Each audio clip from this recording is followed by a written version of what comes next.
Whoops. Hold on. God.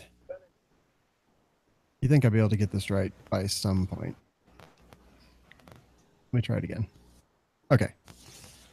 Here we go. Now we're going.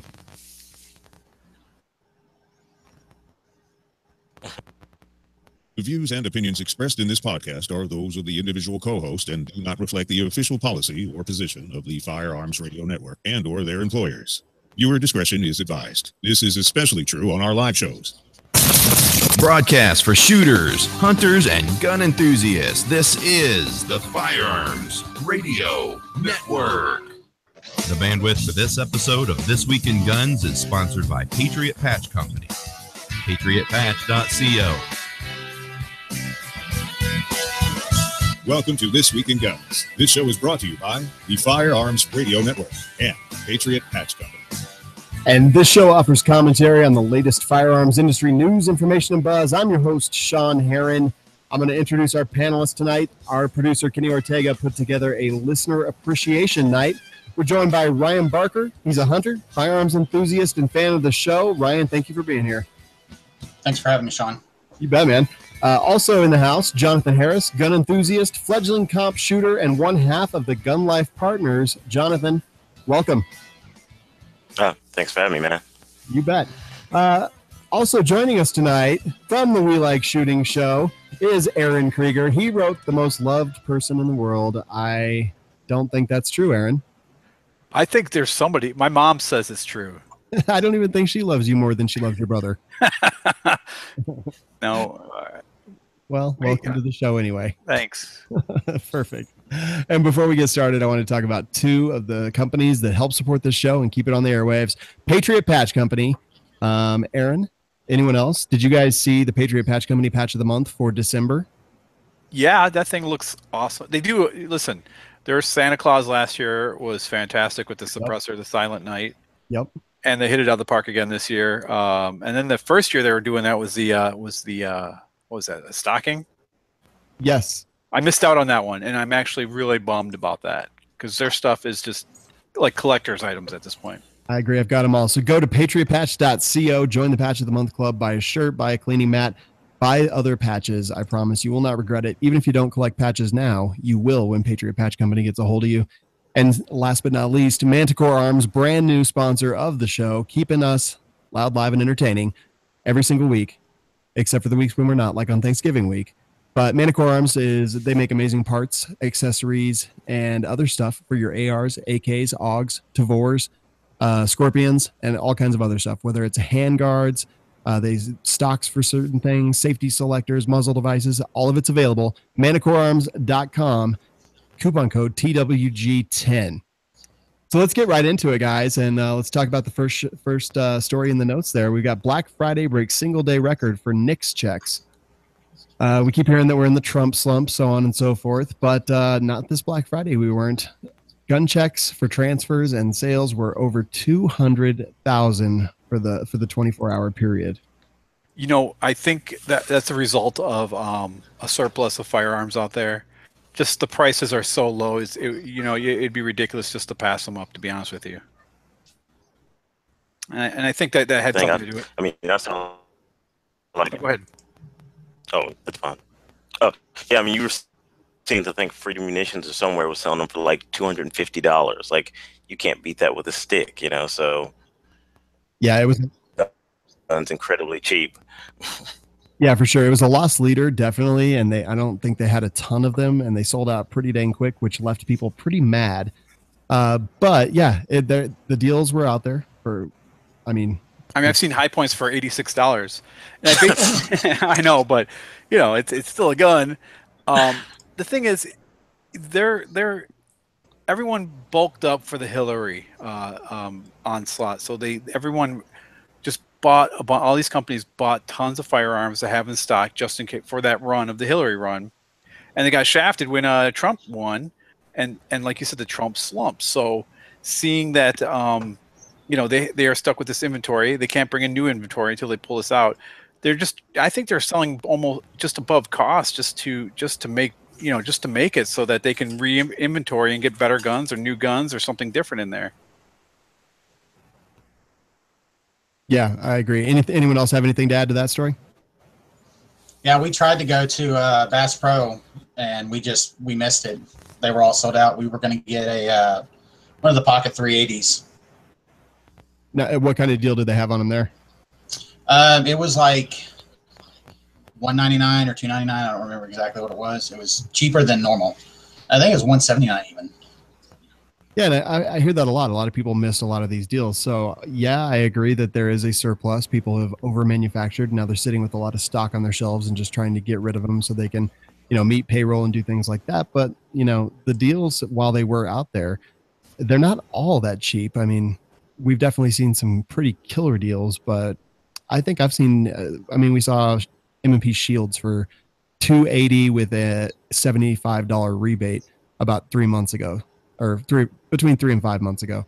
So, we've been seeing deals the whole time. I think that the buying public is ready. I think that they were waiting for some deals. They saw some deals, but I think there was probably a lot of guns that weren't bargain basement that were bought on Black Friday. I think people are just buying. And it makes me wonder, is there some kind of concerted effort by, gun media, NRA, stuff like that, to actually make us think that there is a slump so that we'll buy and keep pushing sales up? Because over the last 5 years, it looks like we're going to be at or exceed the sales numbers for those years. That's an interesting concept or idea there. Let me go grab my tinfoil hat and agree with you. I know. Here's the thing. Go ahead. I'm sorry. No, you're fine. But I feel the same way. But in some sense, you got to think that it could just be also the fact that people just not buying with the same kind of fervor, so it's not as like blatantly out there that people are just buying that same fervor that they were before. I can see that, and I also see a lot of times, just like a lot of sales. You go to Walmart for a great deal, and as you're walking out, you see something that you want. It's just reasonably priced. You grab that as well. So people are going into these gun stores. They say, "Oh my gosh, I can get this much ammo for this inexpensive price." And look, they have firearms here that are decently priced as well. Let's do that. Or, because a lot of people have been thinking about it, been pining over it, been looking at a gun for a long time, and then, pulling the trigger. This is the time, because this is the time of the holidays where people can justify spending more money. Yeah, definitely. So in direct opposition to that positive story, we see that Remington Outdoor, second largest U.S. gun maker, suffered a rapid and sharp deterioration in sales and a similar drop in profits since January. S&P, as a result, has cut the company's corporate credit rating, already at a junk bond level, 2 full notches to CCC minus, and the company could face a change in control, bankruptcy, or even default on its debt by next year. So we see huge numbers, then we see a company not doing well. What gives here? Wow, I never thought I would say I can totally relate to Remington. It's funny. I was doing some ammo testing today, and I had 3 brands I was putting up against each other in the 410 category, and Remington was one of them, and it was groups of 5, and I know I'm not that bad of a shot, but only one of them hit the paper. The quality that you're finding with Remington these days has gone down. I'm so disappointed in what they're producing. It's like they're racing to the bottom in cost, in production cost. But they are still charging the same prices. So you're going to see, quality drop, prices remain the same. People are going to say no, and this is what you're seeing. Big Green or whoever owns, Freedom Group or whoever owns Remington nowadays is just running into the ground. And I don't know if it was like their intent, because Remington's been around forever, but so is Pontiac, and Pontiac's not around anymore. So you'll see companies like this, if they run poorly, the public will say, especially when you got such great guns out there like the M&P Pro. You've got CZ's making a huge push into the market. Turkish companies are coming in with clones that are decent, if not better than some of the stuff that's Remington's offering. So they need to either step up their game or step out of the game. That's what my philosophy is on that one. Yeah, I haven't bought a Remington in years and years and years. And it's funny too, because when people talk about like the Remington shotguns they own, they're always like, "Oh, pre-Freedom Group. You know, they'll never. No one ever admits to buying that one shotgun after Freedom Group, but you know, it's the thing, and there's something about that. You know, they have a stigma right now, and they do. They've lost consumer faith at this point, and I think it's translating. Yeah, I don't even think it's just that. The fact that also when's the last time they did something innovative? You know, in the last 10 years, like the pistols they're coming out with aren't anything special. They don't have any kind of, innovative things. I mean, is the R51 even, ambidextrous? So, left, right controls. I mean, they're not really pushing anything to make anybody even want to buy their products, even if they were quality. Yeah, I mean, even Taurus came out with the Curve, which was terrible, but at least they were trying. You know, Remington's just running on their name, and their name is dirt right now. So obviously, it's just you're gonna eat, shit in, shit out kind of thing. Wait, you don't want to pay $5,600 for a cheap rifle? Is that what you're trying to say? Right? Exactly. Or the same model that's been around for 30 years. Yeah, exactly. And it's embarrassing. Go home. You're drunk, Remington. Just clean this up, man. You fix it, or just give up. But you're not doing it right now. So figure that one out. Yeah, I definitely think they need to. All right, so next up, reciprocity bill could be voted on by year's end. This comes from Breitbart.com, and basically, Rep. Hudson, Republican, North Carolina. National reciprocity legislation will receive a markup from the House Judiciary Committee on Wednesday, making it possible for the bill to receive a floor vote by the end of the year. This was introduced in January 2017 and basically treats a concealed carry permit like a driver's license. I think that this is interesting. I think there's going to be good and bad things along with that. We're going to see a lot more federal government oversight, in my opinion, on our ability to conceal carry, things like that. We're going to have to, for people who are in great states, it may make things a little bit more inconvenient. But I don't know. What do you guys think? Good thing, bad thing? Excited? I'm excited for this, but at the same time, too, I mean, New York, California, New Jersey, they've got a whole list of guns you can't carry. So, yeah, I can carry whatever gun I want in Texas, but I cross state lines and all of a sudden I'm a felon, even though I'm legally allowed to carry at their qualifications. Yeah. Yeah, I mean, and again, I don't want to poo-poo this and make it sound bad. I am excited for it. Honestly, I wish that suppressors were ahead of this personally and taking them off the NFA. But I don't think that this is all sunshine and rainbows. I think it does some good things. Like, for example, Shanine Allen, I don't know if you guys remember her, a lady out of New Jersey, basically crossed over into another state where her concealed carry permit was not valid, ended up in a whole boatload of trouble, and eventually had to be pardoned by Chris Christie. So, hopefully it'll stop some things like that. But I do fear a little bit of that federal government oversight that is going to be injected into our right to carry. But it's a good thing. I like the idea of the national reciprocity. Easy for you to say. If right.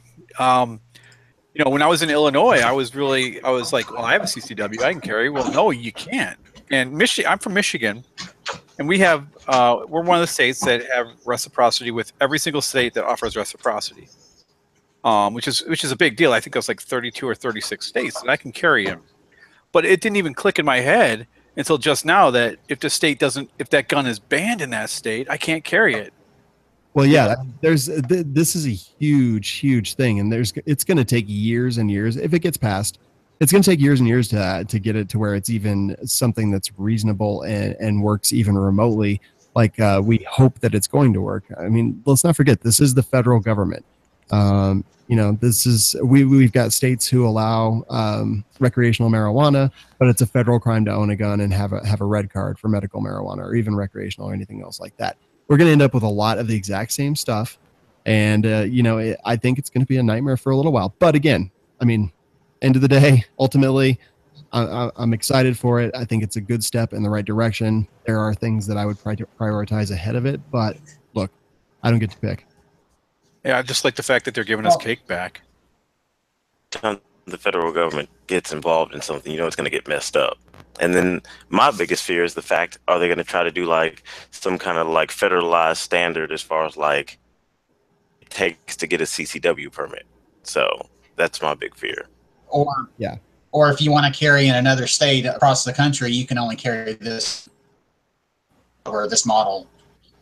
Yeah, which is that. I mean, that's going to be crazy. Well, I know in like California, they have to test every model if they're going to sell it there, including every color of that model. Yeah, it has to be on the roster specifically. Right. So if I have like a three, what is that? The raspberry. The Taurus Spectrum. Yeah. And then I just have that off color scheme that they didn't test, and even though that gun is approved, that color's not. Yeah, I mean that color shouldn't. Your gun. Right. Oh yeah, Cerakoting it or doing something. That's exactly, yeah. It's a good question, and I hope they figure that one out even before they roll out the bill, because it makes no sense to have the bill where it doesn't really work. But we've seen that so many times before. Yeah. Welcome to government work. Exactly. Attorney General Sessions orders review of the NICS system. He has ordered the FBI and the ATF to review the National Instant Criminal Background System after the Air Force's reporting error allowed the church killer to acquire a firearm. We do not say murderers' names on this show, so we will not say his name here. Sessions says he wants to know if other government agencies are failing to report information to the NICS system as well. And says it is critically important to protecting the American public from firearms-related violence. It is, however, only as reliable and robust as the information that federal, state, local, and tribal government entities make available to it.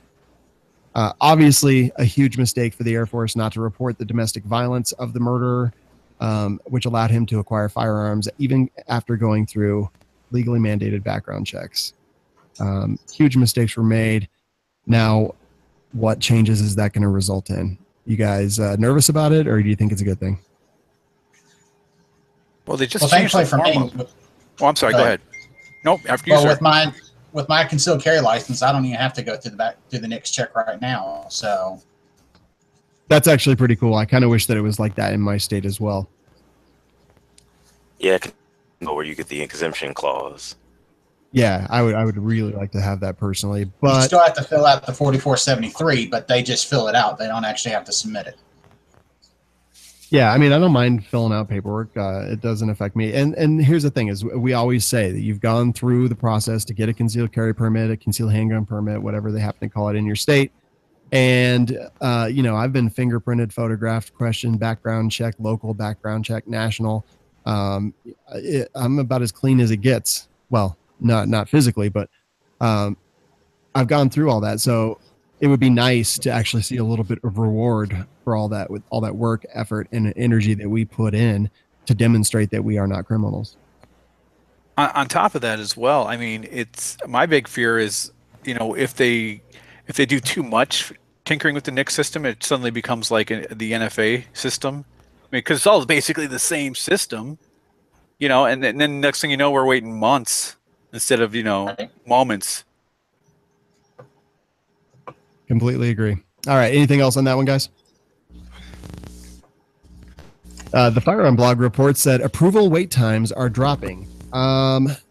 Well, I am not seeing that personally. I'm still seeing stuff come back well over a year. I talked to my Class 3 dealer, Tactical Black Firearms in Colorado, and he said he's still seeing everything come back in a year. So those wait times for him have not dropped. But I've anecdotally heard a bunch of people saying that it is coming back quicker for them. So what the truth is, I don't actually know. You guys, Class 3 guys at all? I'm a Class A. No. I wish I was.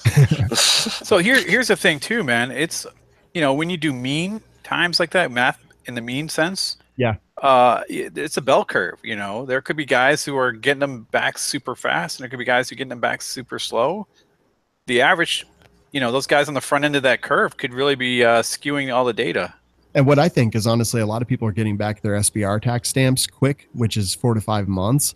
But it's, it hasn't been as long as a suppressor tax stamp historically. So I think that basically some people are getting those back quickly. Other people are not getting their suppressors back quickly. And something is getting a little bit mushed up in the middle.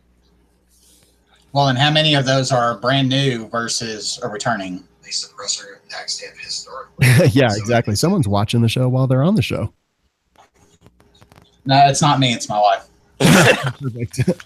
So Is she enjoying it? That's the question. right. I don't know. Are you enjoying it? I'm trying. She's trying. Perfect.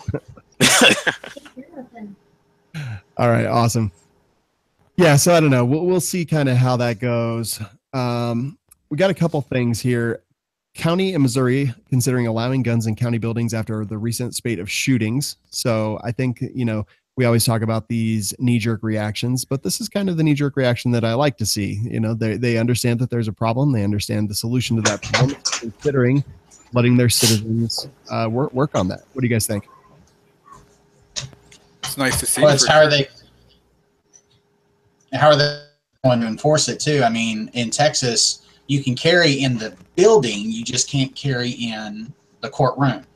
And there's actually a 30.6 complaint form that you can submit to the Attorney General, who, they'll do the investigation and they'll try to. So. Right. Yeah. So Platte County Commissioner John Elliott said the question after a week ago Sunday I've asked myself and we all need to ask ourselves is what number of casualties is acceptable while we're waiting on law enforcement to respond to a situation. Again, this is just very preliminary. They haven't made any decisions or anything like that. They're just considering it. And I guess we'll find out, which brings me to the next story. Man arrested, rifle seized after he threatens to kill all at a Seattle church. What kind of religion was it? Let's see. I don't remember actually reading that, but the police arrested a 25-year-old Covington man and seized his AR-15 semi-automatic rifle after he sent a series of threatening messages to pastors at a Seattle church and invoking a mass shooting at the Texas church, telling them it was time to engage the artillery and kill you all. Wow. First off, what a psycho. Second off, I'm glad that they arrested him. I'm glad nothing happened. What do you guys think about stuff like this happening? Do you think this is just copycat because copycat or what? Well, I mean, you got to think you give some of these people a platform and it gives them a voice, and then somebody else sees that like, oh, I want to be famous like them. Just like how you said earlier in the show, you weren't going to mention that guy's name.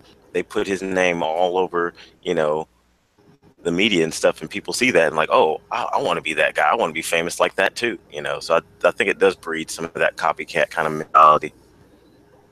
Yeah, I can see there's people out there who are angry, man. There are people out there who, the worst part, not the worst part, but I see society a lot these days is everything's on social media. And I'm not blaming social media for the actions of deranged lunatics. But, you look at people, no one's going to post anything for the most part where they're like, I'm unhappy, I'm sad. No, everybody's happy around you. And you may not be happy. And you may lash out. And some people find religion to be a perfect thing to lash out at. And this guy may have had a disagreement, may not have the coping skills or the communication skills or even the ability to communicate well. And this is his only way. He was going to use his tool and kill a bunch of people. I'm so happy that the Seattle police stood up and took care of this issue. We don't need people like this around. And I will say he was mad at the church for not helping him with his depression, which, okay, they're not counselors, but whatever. And a police investigator wrote that when he spoke to the guy, he was calm, articulate, and lucid, and seemed quite capable of being aware that his death threats would be terrifying to the recipient. So this is an idiot, man. I'm sorry. I do not feel sorry for this guy. And I hope that he goes to jail for a long time. Play stupid games, win stupid prizes. Couldn't say it better myself. Gun violence costs about $2.8 billion per year. Defensive gun use saves $1 trillion. This is from The Truth About Guns. And video below, NBC News reveals that the astronomical healthcare costs of gun violence. Gunshot injuries cost Americans $2.8 billion per year. Let's see. Then Bruce Kraft at TTAG writes, defensive gun use has saved the U.S. $1 trillion per year. So let me ask you guys this. Without going into the details of both articles, obviously these are just numbers that we're kind of throwing around. They do a little bit of research. They maybe a little bit of confirmation bias in both directions. But, I mean, do you think that there's any real way to figure out that these numbers are accurate in either direction? Well, all of it's just an estimate to begin with. Yeah, and that's the thing about statistics is I could convince Aaron that, the Earth is flat, probably. right, Aaron? You're muted, buddy. Am I still muted? No. The best part is you didn't mute while you vaped, but then you did mute when you talked. It's like the best show ever. Oh my goodness, that's awesome. So it is flat. My uncle built a rocket. He's going to prove it.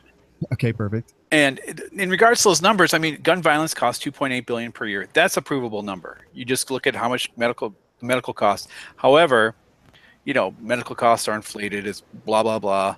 Okay, but go ahead. They're actually saying cost to the American taxpayer. I don't believe that they can actually figure that because a lot of people counts for insurance. This is people who are coming to the hospital with no insurance, nothing like that, that those costs are passed on to the taxpayer and the hospitals and things like that. And is that gang violence? Is it like, do we even? Right, but those are tangible numbers that I'm sure you can find. Yeah, I guess to a point. Yeah. I mean, because all gunshot wounds that show up at a hospital have to be reported, or should be, and that's why you take your injuries to a vet, so they don't have to report it.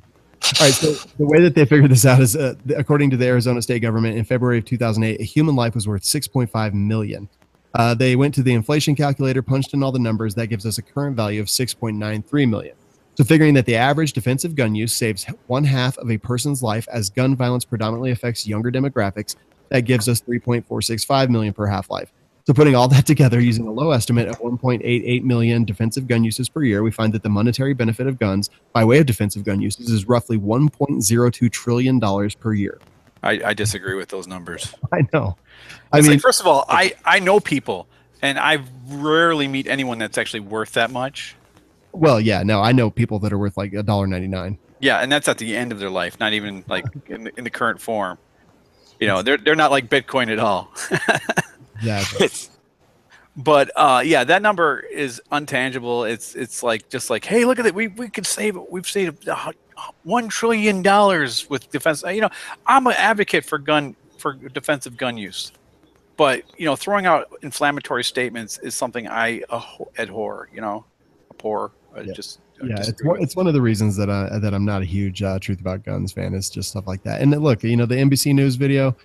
Okay, great. Yeah, gunshots cost Americans $2.8 billion per year, but that could just as easily be titled gang violence injuries cost Americans $2.8 billion per year, or something close to that. And I'm almost sure it's $1.8 billion just in Illinois alone. Yeah, exactly. That's a great breakdown. Take that gun violence number, $2.8 billion, and find out how much of that money goes to states or counties or cities that are gun-free zones. Yeah, that would be interesting. Thoughts from you, other Jen? Safe spaces. Yeah, how much of it occurred in a safe space? Yeah, exactly. Some of it's police cost, EMS cost, things like that. Judicial costs. Somebody had to go to court. Absolutely. And I mean, and does that include police shootings of people who get shot by the police and have to go to the hospital and don't have insurance? I'm sure it does. Does that cost for legal representation of the police who shoot somebody, and the city gets sued, and then if they lose that suit, does that count that money in there as well? No, it specifically calls out healthcare costs. So I think at least I'm not sure 100%, but I think we can at least assume that they're generally trying to stick in that neighborhood. All right. Next up, millennials pose the greatest opposition to assault weapons ban. I don't know that anyone really expected this, but I think that based on the audience that I see for podcasts and things like that, I would say that that's fairly reasonable. I think that millennials kind of get a bad rap sometimes. I think that they are the guys who are kind of the next generation, the guys and gals that are the next generation.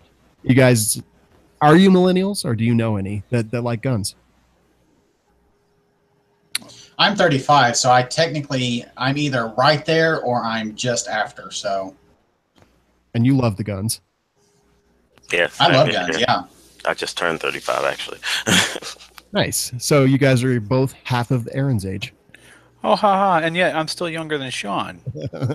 So here's my thought on this is I am going to get out of the gun business when I start seeing skinny camouflage jeans. Wait, are you kidding me? They already exist, and they're all over Instagram every day. Are you? See, I don't subscribe to all those pages. I just go the ones that I find reaffirming.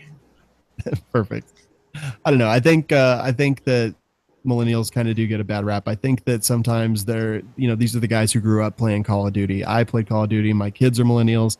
They support the Second Amendment, and that's just that. That's kind of the way it is. They think guns are awesome, and most of their friends do. Like, I don't really know anyone, even amongst all their friends growing up, that are just gun haters or anything like that.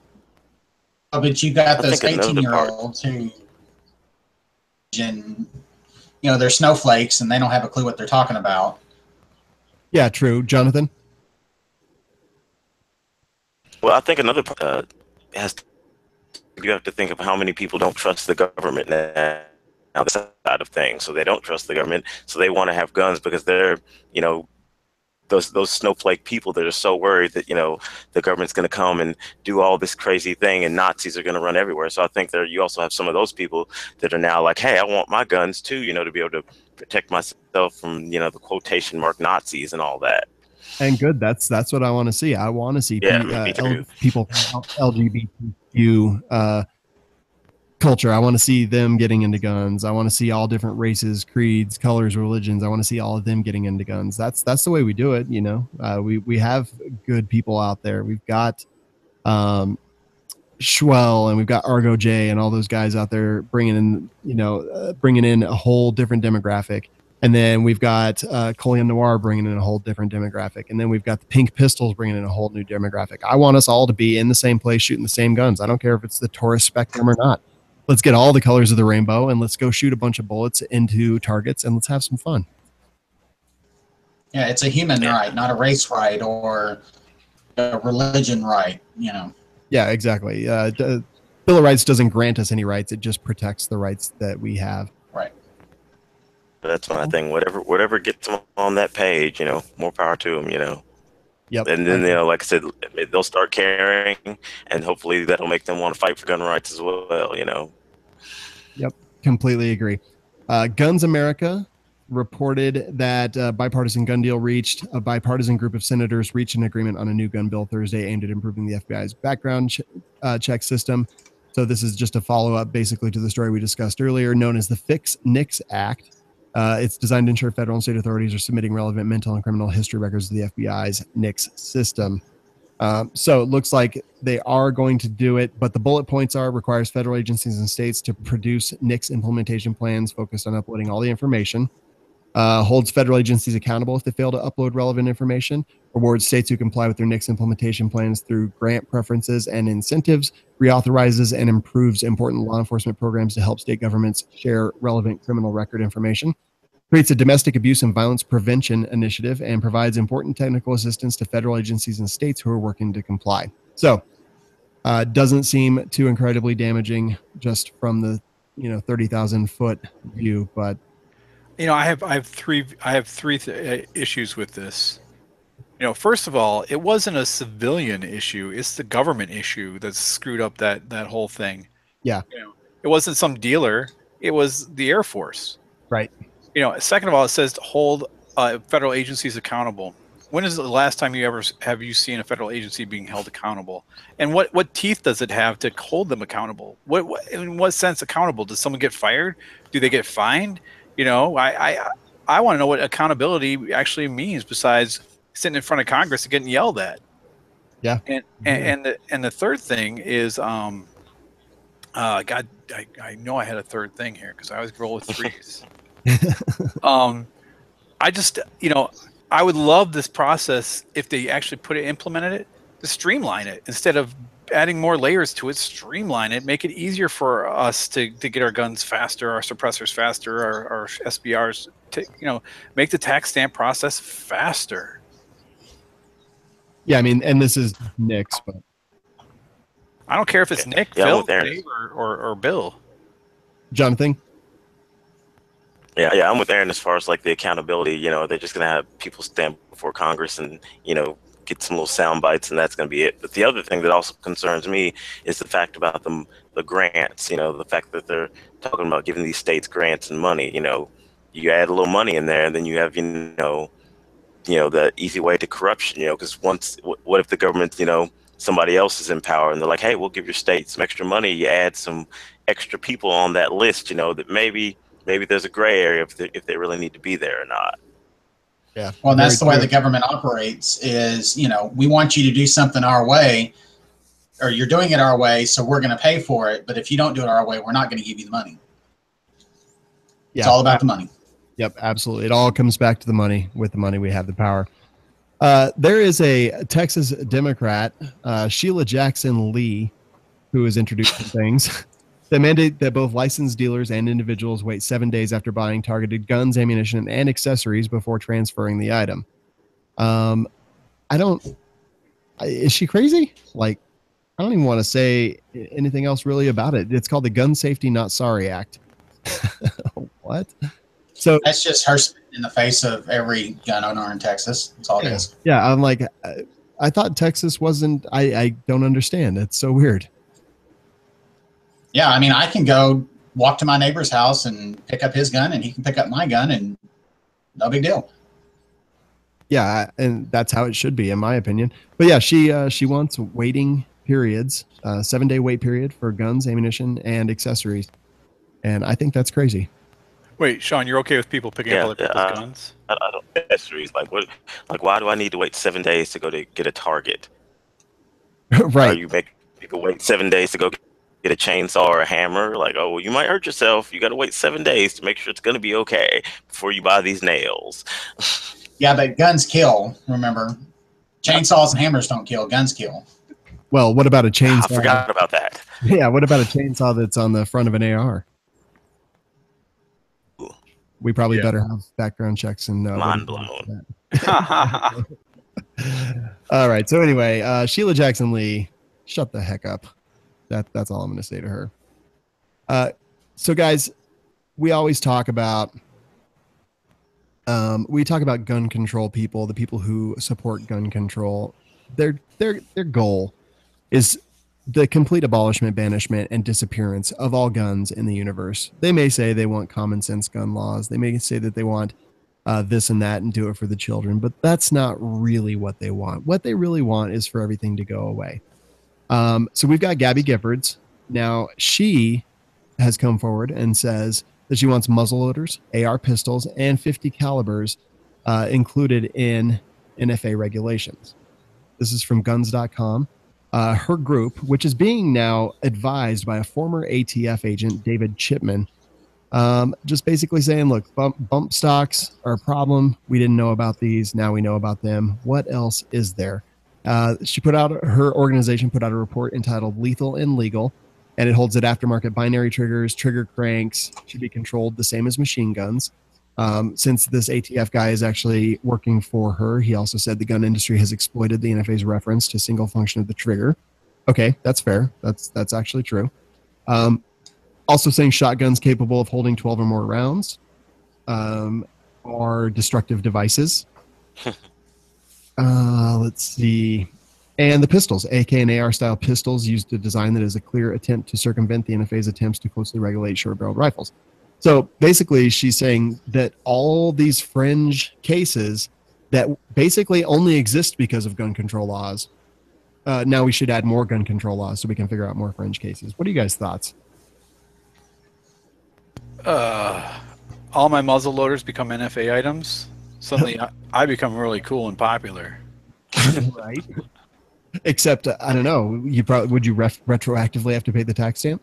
Oh, that would suck so bad. Yeah. But okay, 50 cals, like 50 calibers, like a 50 BMG. No. Like, listen, muzzle loaders traditionally come like your standard hunting muzzle loader is a 50 caliber. It's just a ball or a sabot, whatever. But I mean, it's not. The effectiveness of how to load and reload a 50. You had that one from Silencer Co. Oh, the Maxim 50. Like, I was like, oh, yeah, I'm going to buy one. Then I shot it, and I was like, nope, don't want it, don't need it. Right. I mean, but that was a 50 cal you shot. I did, and I hated it in every way. Right. So, I mean, it's honestly really, really ridiculous that they wanted, they're just throwing that in there to screw with a lot of people. I mean, yeah, the 50 BMG, the 50 Beowulf, sure, those are some big rounds, but, they're fun rounds. And that's the thing, these aren't no one's out there hunting with a 50 cal. No one's out there shooting people with 50 cals in the civilian world. I can't think of any crime committed with a 50 caliber rifle. No. No one's kicked in the door and be like, "Oh, guns, hands up," because the amount of money you're going to spend shooting that thing is going to cost you more than what you're going to get with that crime. Right. And then NBC News is going to come out with a report that's like $2.8 billion in shoulder surgeries is now required because of all the crime committed with 50 calibers. Right.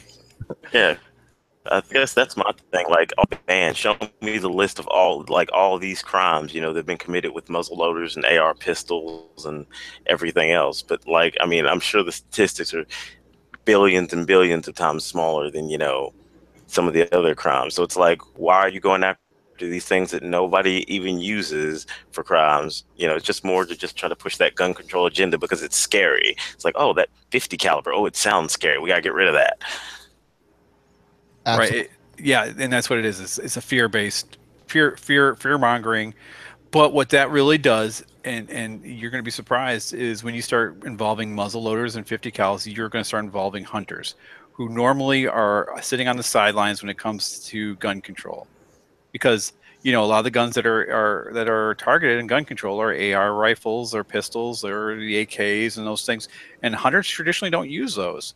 So when you start bringing in those items, hunters are going to be more apt to oppose these items, and you're going to get more of a groundswell of resistance.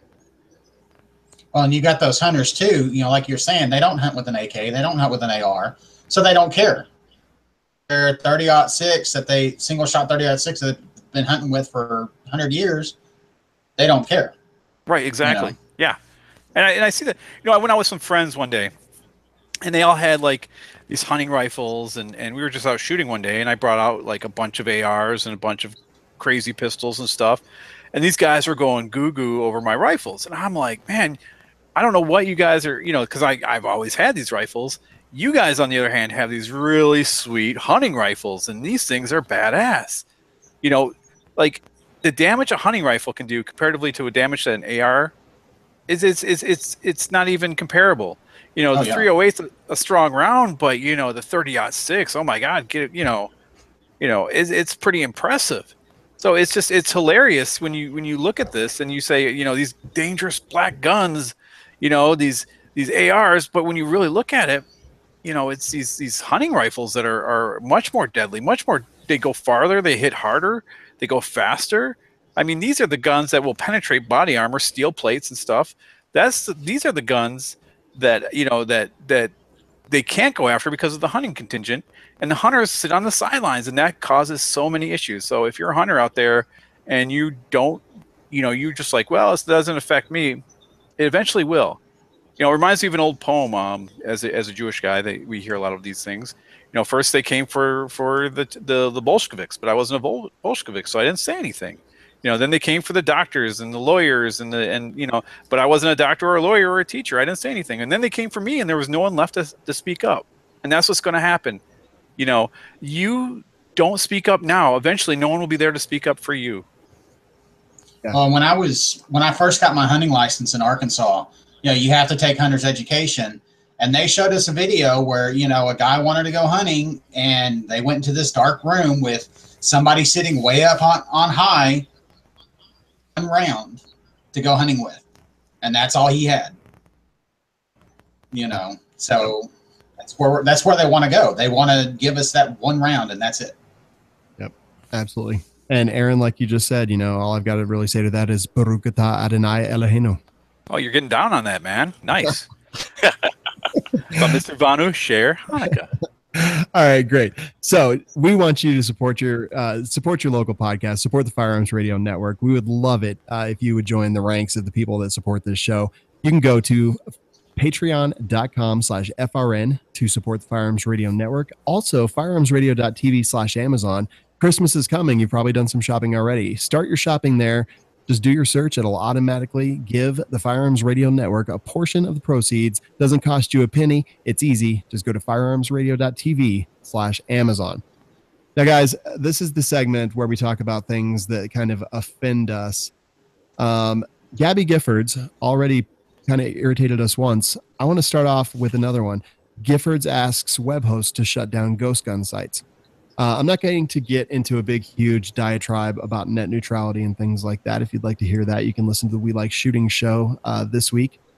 But I will say that this is the kind of thing that net neutrality will lead to. So basically, her group, her gun control group, the Giffords Law Center to Prevent Gun Violence, asked two providers, Shopify and DreamHost, the host and the payment processor for the Ghost Gunner.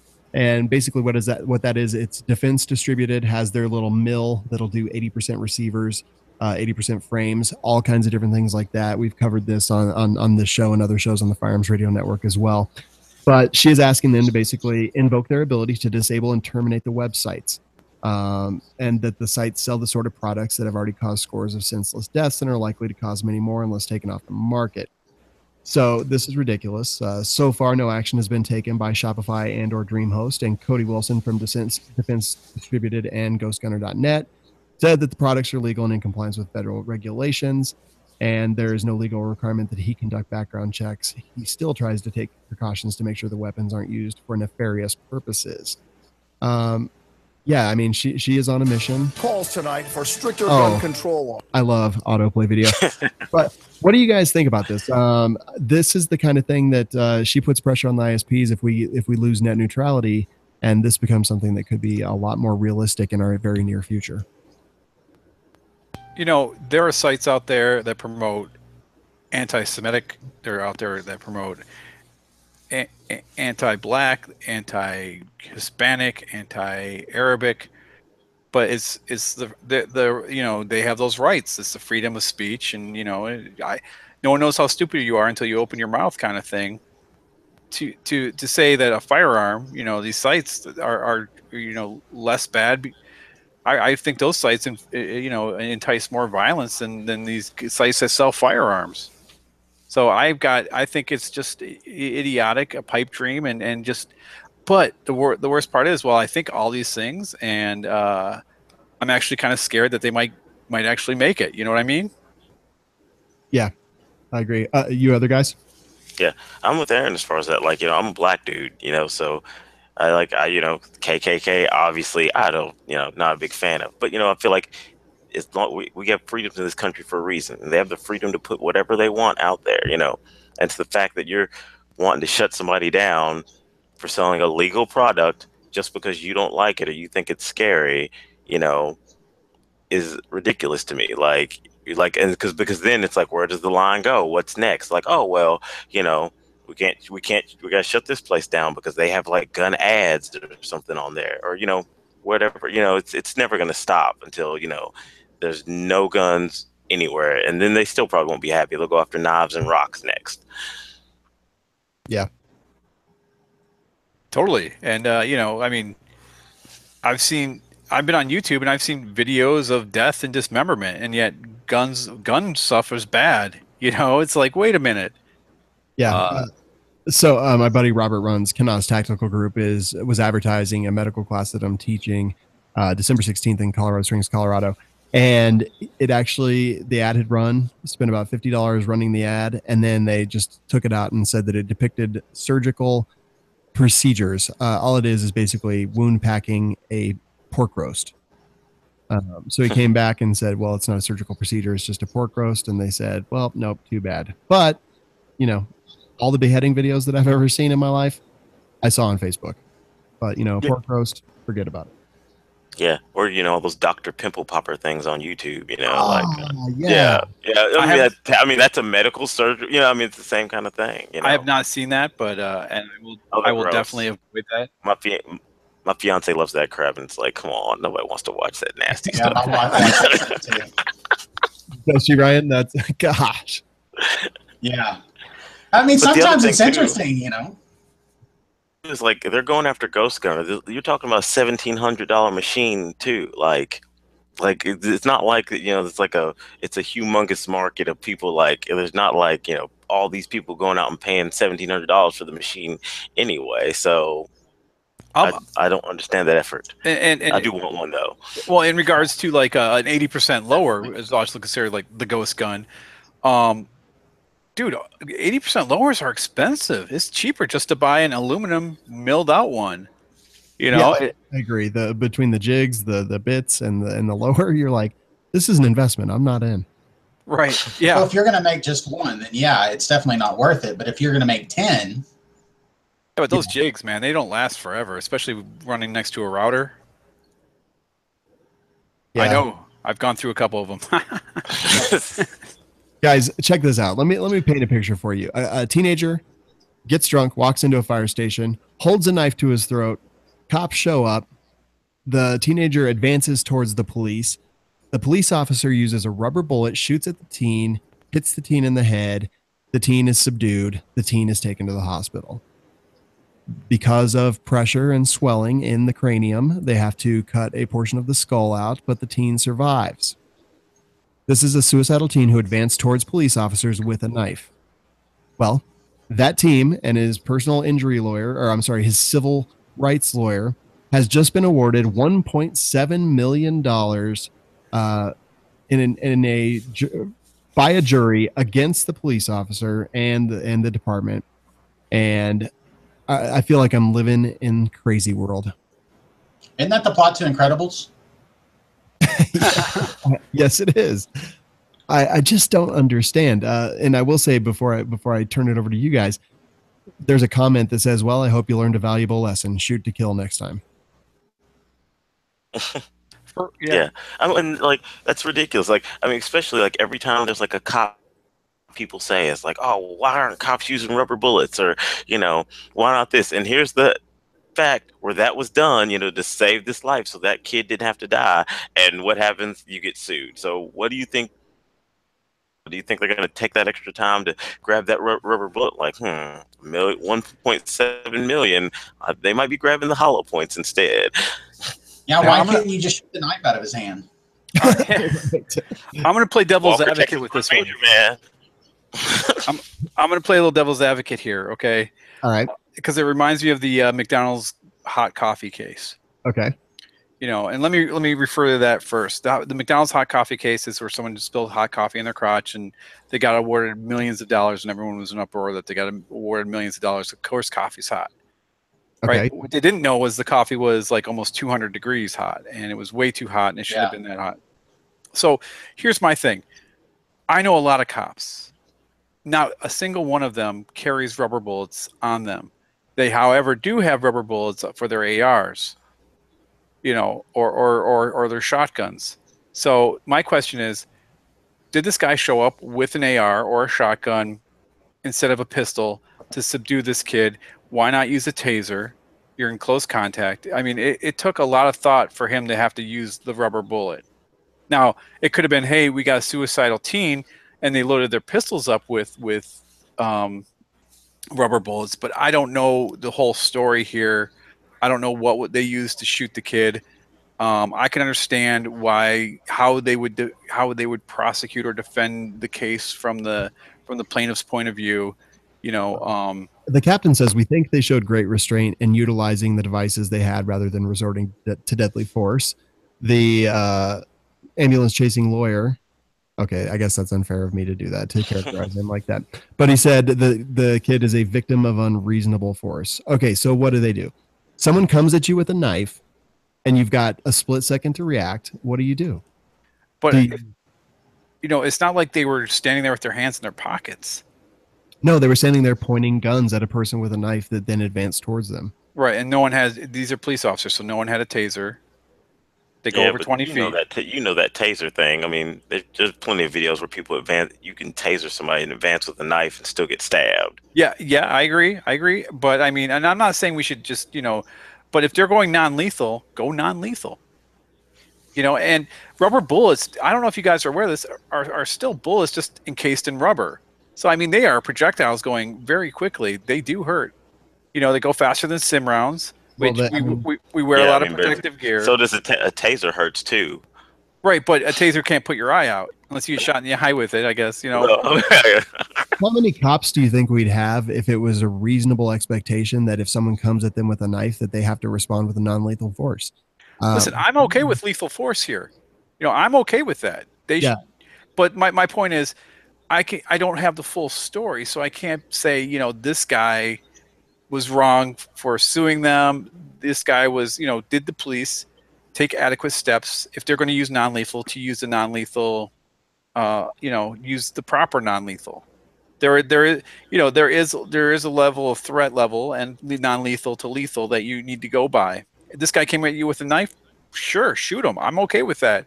But at the same time, if you're going non-lethal, first level, start there and then work your way up. But you only have it's kind of hard to work your way up from taser. Like, oh, then drop the taser, then grab the rubber shotgun, shoot him with that. Like, okay, that didn't work. Now I'm gonna go to the rubber bullet to the AR. Right. No, I understand that too. But I mean, they had the forethought to come in with these rubber bullets. Maybe they should have had the forethought to come in with the taser. Rubber bullets don't always stop people. He could have missed. I mean, he shot him in the head. That's not an easy shot to make. Heads move. Well, he shot him twice too. So I mean, there's a lot of risk in any way you go with this. Yeah, we all do the Tueler drill. We all know, defending against knives is a hard thing. Yeah, I'll tell you what. Someone comes at me with a knife, and it won't be a rubber bullet. It'll be a hollow point, because it's too fraught with unknowns. Like yes, escalation of force is a thing. I totally agree. But in this situation, doesn't matter. This is a person who has impaired mental capacity. He has a knife to his own throat. He advances towards the officers with said knife. In my opinion, this kid should be dead. I agree. Yeah, he's lucky he's not. Yeah. Well, now he's got 1.7. Maybe he won't try to commit suicide now because he's rich. Well, I'm wagering that he got about $50,000 of that money, and the lawyer got the rest. That's my guess too. They asked for 10 million. The jury awarded 1.7. So yeah, I am definitely offended by that. Now, let's move to toys. Christmas is coming up. There is a senator that wants parents to stop buying toy guns.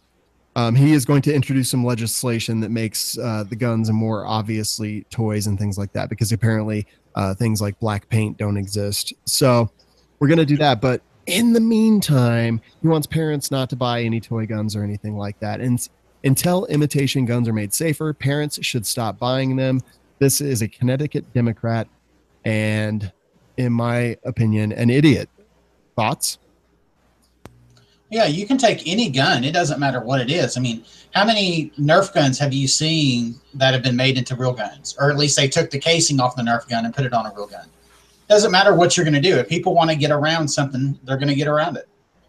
Oh, it's funny because actually my son and I were talking about painting a Nerf gun to look like because you see that all the time, like the guns that look like they're metal and they look really cool. And that's the thing.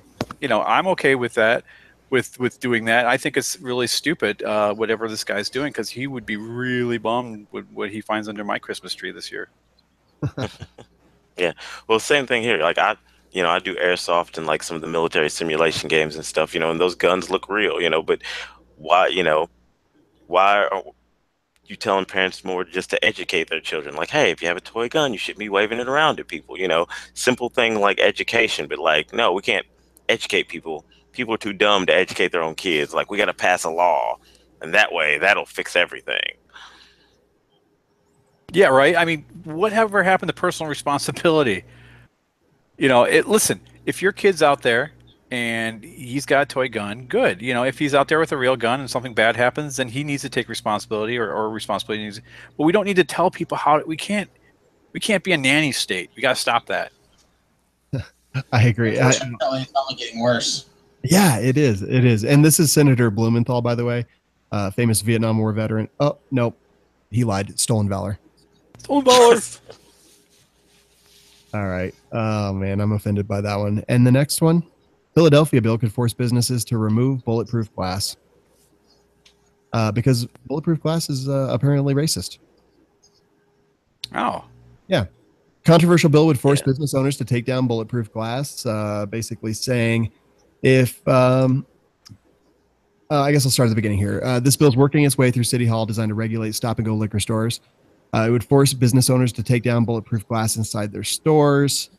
Obviously, they say if the glass comes down, the crime rate will rise, and there will be lots of dead bodies. But this bill says no establishment shall erect or maintain a physical barrier.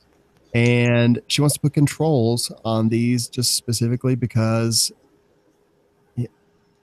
because they think that it's, racist and that it, I don't even know. I can't. Yeah, I mean, it's ridiculous to me. Like you It's have people living places, by that emotion. are probably, yeah, like you have all these places that are probably, in low income areas, but, start a business, and still be safe. Their big line is always like, oh, if it could only save one life, but they're like, no, it's got to come down. You have to get robbed, you have to, you know, just put yourself at a risk for a life, but God forbid you have some kind of protection between you and the maybe would be robber. Yeah, so you have to take down the plexiglass, but you can't have a gun, so you're wide open. Yeah, I like what was said right there. If it saves one life, and that's always been the argument for removing firearms, but yet, something that actually was built to save lives. No, it's racist. Get it out of here. Ridiculous. Yeah, because I'm sure once that bulletproof glass goes away, all the criminals will be like, "Oh man, let's leave. I better leave my gun outside." They don't even have bulletproof glass anymore. Oh man, I just don't understand that one. All right, let's move on to the full auto news segment. But before we do, I would like to remind people, please support the advertisers and the sponsors of this show, which are the Patriot Patch Company, patriotpatch.co, patches, shirts, cleaning mats, and other just amazing stuff there. They're making the best stuff, in my opinion. November was great. Got 2 patches. The Santa Claus patch coming for December is amazing, and I can't wait to get it. Check them out, patriotpatch.co. And I would really like to challenge people to go out and check out manicorearms.com. I got a preview of a brand new website that they're working on right now. They had some amazing Black Friday, Cyber Monday sales, Thanksgiving sales. They are out there. They support the Second Amendment community, and they have chosen to support the listeners of This Week in Guns and the Firearms Radio Network. So go out there, show them some love. Manicorearms.com. The coupon code is TWG10. I know Christmas is coming up. I know you want to buy yourself something. I know you're sick of shopping for everyone else. Go there, buy something right now, and show them your love. So, guys, did you guys look through the full auto news segment? Was there anything that really just triggered you? Yes. All right, what you got? Oh my God, I was waiting for this one since last week. The one about the transgendered murderer that got removed from a women's prison. I don't know if he was really transgendered, if it's like the smartest dude ever. It's like, you know what? I'm gonna be in jail for a really long time. I'm never gonna see a woman again. You know what? If I say I'm transgendered, they'll put me in a women's prison, and I'll have my fill. And so basically he goes to this women's prison, and just he's the only thing in there, and basically they remove him because he's having sex with all the women. Who knew a dude would go to a women's prison and end up having sex with all the women? I just thought that was nuts. Literally he is an evil genius. He's either like the smartest dude out there, or whatever.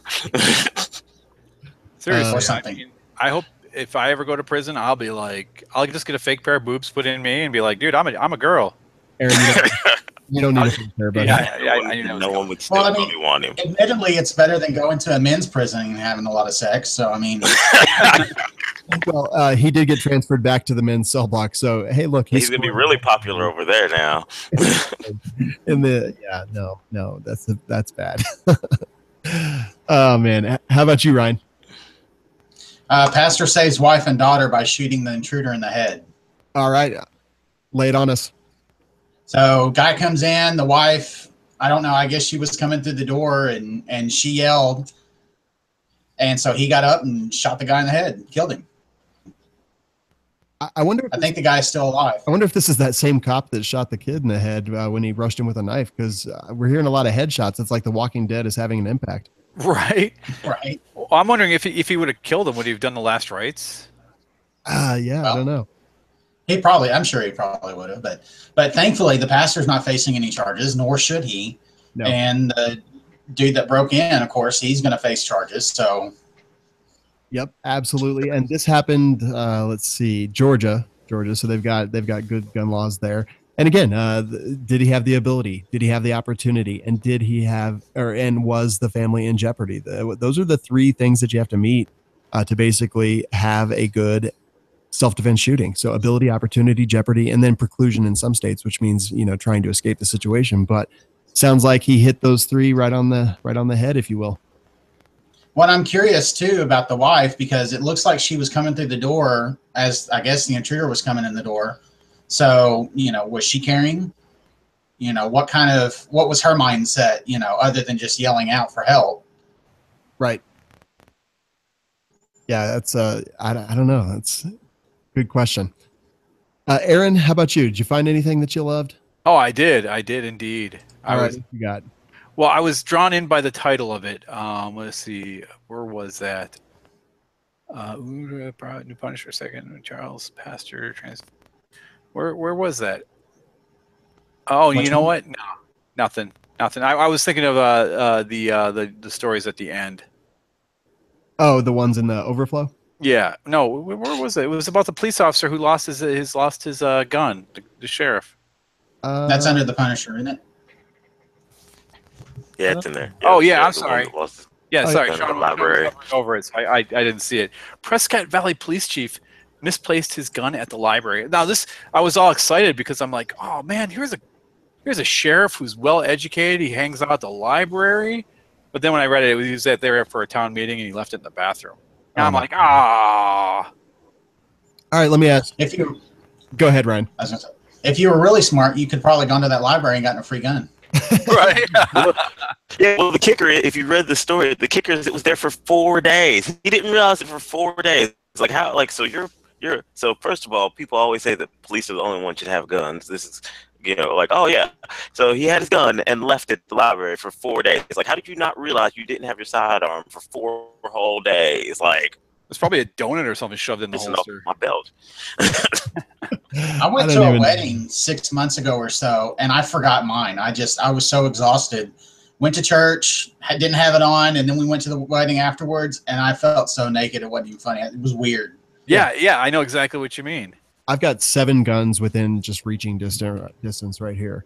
And I mean, I was on a hunting trip, and I was actually I slept with I have a Black Rhino holster. It's so comfortable. I just left it in my pants when I would sleep, just because it's like, I'm going to put it on anyhow when I wake up. Yep, absolutely. I have a Crossbreed Super Tech Deluxe, and I sleep with it. I've once slept with that.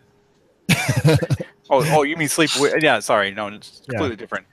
But it's like it was said, it was 4 days. I swear to God, this guy must have a hoagie in there or something. Just not like I thought it was heavy. I thought something was in there. So I did not realize that. Wait, I must be really working out. He holstered his banana and didn't realize he didn't have a gun. Right. Peel the banana. All right, so my story is off-duty cop shoots 2 armed robbers while holding his baby son. So armed robbers bust in the door. This dude busts out his gun. He shoots one of them. Then apparently realizes he's got his son in his arms, gives it to his wife, who is on the ground screaming at him to give her the child, and then shoots the other dude. So, I mean, look, I guess we revert to our lowest level of training. This dude must train a lot because he didn't even hesitate. He just started busting caps, hitting his arms, one-handed shooting, and got them both. So good for him. And the pictures and the video are just crazy because his wife is like flipping out, screaming for him to hand her the kid. But man, he took them both out. He did some. This guy did work. That's all I'm gonna say. I'm just shocked that my wife would be so pissed because that kid's ears are ringing. Oh yeah. Yeah. Instead of hold my beer, like hold my baby. Exactly. Well, but it's one of those things that it's all in the moment. Oh, hold on a second and let me draw my gun and let me rack the slide so I can chamber around. It's the same thing. Yeah. Absolutely. Well, it's funny is I bet she won't ask him to carry the kid anymore. Right. It's a win-win for the guy. He knew what he was doing. Oh man, I love it. All right, guys, it's been an awesome show so far, and I just wanted to give Ryan a chance. Thank you so much for listening to This Week in Guns over the years. I know if Jake was here, he would thank you personally. Thank you for being here. We do appreciate our listeners more than anything. You guys are the ones who keep all these podcasts and the network alive. So I'll start with you, Ryan. When did you start listening to This Week in Guns? I've been listening now for about 4 years, give or take. I started off with the podcast and then upgraded some devices. And so now usually I watch it on YouTube on Friday mornings. Very nice. And so you still listen then?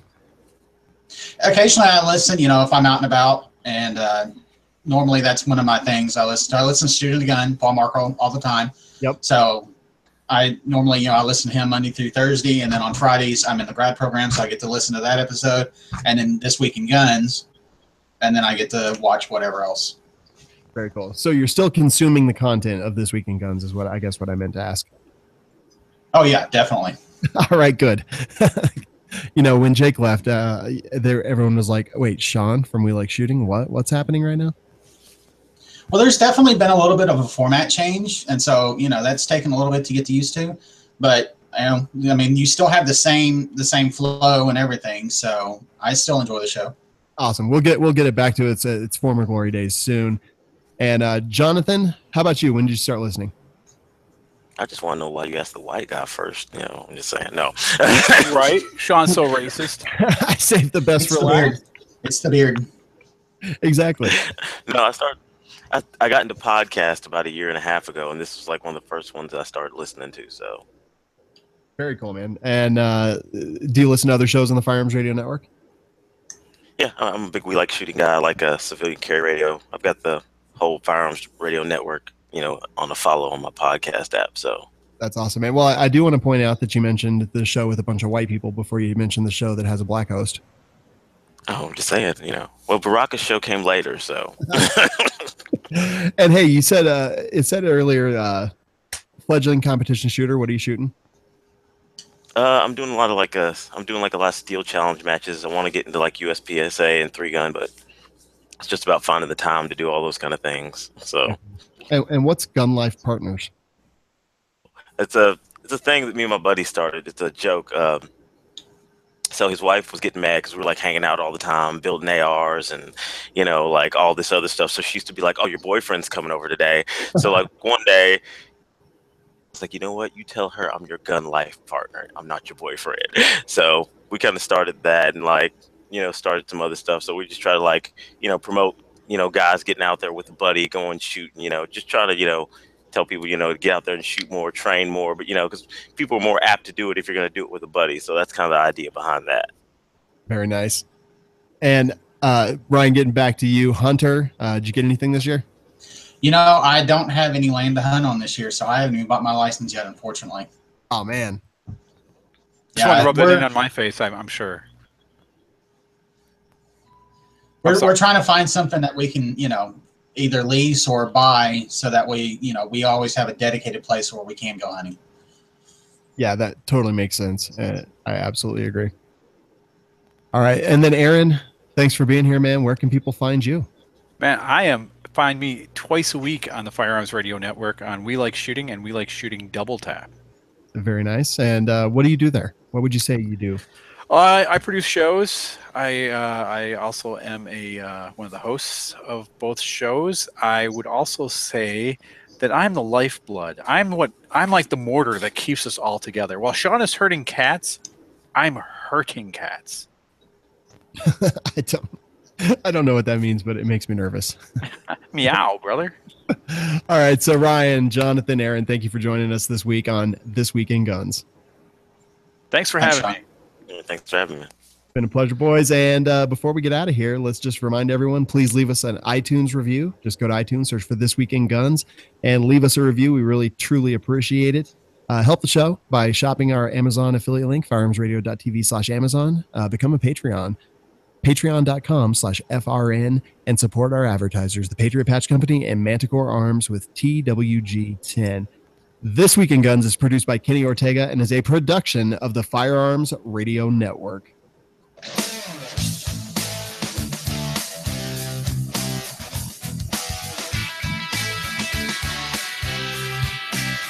Full trivia, I'm actually playing drums on this.